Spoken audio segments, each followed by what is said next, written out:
to me, there's two major storylines coming out of the Big East here. The first is the potential for St. John's to win the Big East championship in Madison Square Garden with Rick Pitino in the Right. white suit and all that stuff going on.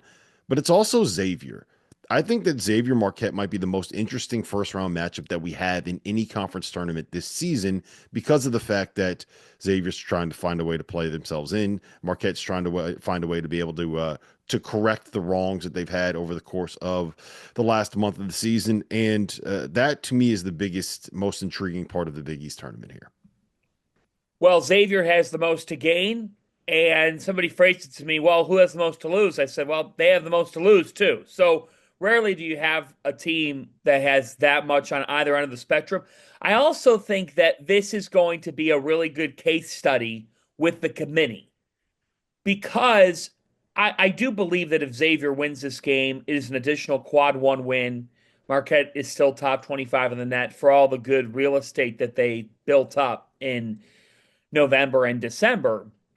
And so for Xavier, who's won 12 of their last 15 games and has really played like an NCAA tournament team for a month and a half, we're going to see here, if they win the game, Xavier fans don't like this from me, I'm sure, but I would say right now, today, that they might be the last or the second to last team in. Now, the committee has shown us over the years that they don't value conference tournament results as much as we do. If you remember last year, St. John's beat the hell out of Seton Hall at the Big East tournament, and then Selection Sunday rolled around, and St. John's wasn't even close. In fact, Seton Hall was the second team out of the field. So it does make you wonder here what the committee's going to do off this game. That being said, this is a huge game, and this is a win-and-in game for Xavier. And not only that, Xavier can go on a run in this tournament. Like, as much as St. John's is the one seed, and they've played great basketball, when you're 27-4 and you have really barely lost, period, you found a way in all these close games, guys, all these close games. There are some great teams who are going to lose this week. I mean, Yeah. they're going to have to. First off, in the SEC, they're going to have to. New Mexico could lose the Mountain West tournament. The more desperate team in the 4 or 5 can win. Yep. Duke could lose because Carolina goes on an insane run, or Wake decides to wake up and pulls off a massive upset or something. My point is, but I love Champ Week for what it is. It is a week in and of itself. It's like a body in and of itself because there's a bunch of random things that can happen, but there's no question that this is fascinating. And I do think, Rob, that there's a top 3 storylines in this Big East tournament. Because the storyline that you didn't bring up is the one that I am as intrigued by as any. Now Connecticut is picking up steam again. They've won 5 of 6. They're playing very good, playing better basketball. They've won 5 of 6. Mm-hmm.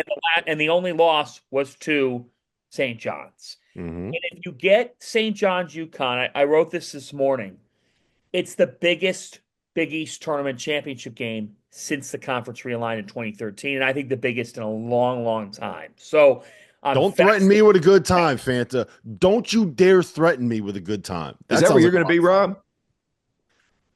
I don't want to talk about it.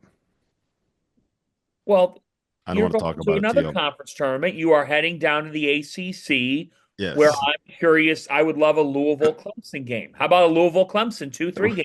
So Tio, our plan, the way that we have this set up, and actually I've been meaning to talk to you about. I'm not laughing because of the conference. I'm laughing because like how big a fan of UConn you are. I mean, like we're all fans. Like we're all fans of this. That's why we do it. But like the fact that UConn is now playing better, they're getting steam, and then you got to go down and watch a day one game of Georgia Tech and God knows who. Look, I am the problem. I was much more excited for the ACC, and it's not that I'm not excited about the ACC tournament, right? But I was much less disappointed about missing the Big East when it looked like UConn wasn't very good. And now that they're playing better, and it's become clear that like this is just going to be a coronation of Duke. Like I we can sit here and we can hype up and talk about the ACC all we want, but it's going to be a coronation of Duke. But what we're doing, and this is probably a good chance to promo this, is I'll be at the ACC. Goodman will be in Nashville at the SEC tournament. Fanta's going to be in the Big East in New York. We're going to have Michael Tulip at the Big Ten, and I believe we have CJ Moore at the Big 12. You're going to be at the Mountain West. And so Goodman and I are going to host this show, and we're going to bounce back and forth to people and try to get some stuff. I'm going to I probably should not have brought this up while we were recording live, but fuck it, here we are right now. T.O., if you bring your camera and the lav mics, if you want to grab a couple interviews for us while you're out there at the Mountain West tournament after games. I'm gonna bring it right up on the pod. Yeah, right up on the pod. Don't put me on the spot. Even Can I propose it? I will do my best. I will do my best. Worst case scenario, we'll have you call right on after something. No, I know. You got a lot of shit going on out there, but maybe we'll call you. Can I propose something? What do you got? That in whatever pool we have, like of picks or something, maybe March Madness picks or whatever, the last place finisher has to go to a conference tournament of our choice the following year. I actually love that. That's a great idea. Yeah, that's a really good any league. No, like any league. Like it could be anybody. It could be the Horizon. It could be the Metro Atlantic Athletic Conference. It could be the NEC. The best would be campus sites. Mm-hmm. Yeah, you're going to cover this tournament. It's at campus sites. You have to figure your way around it. Yep, we're going to send you to the America East, where you got to start in Bryant, and then you got to go to Vermont, and then you got to head to Stony Brook or wherever. I'm all for Randolph Childress being sent across America.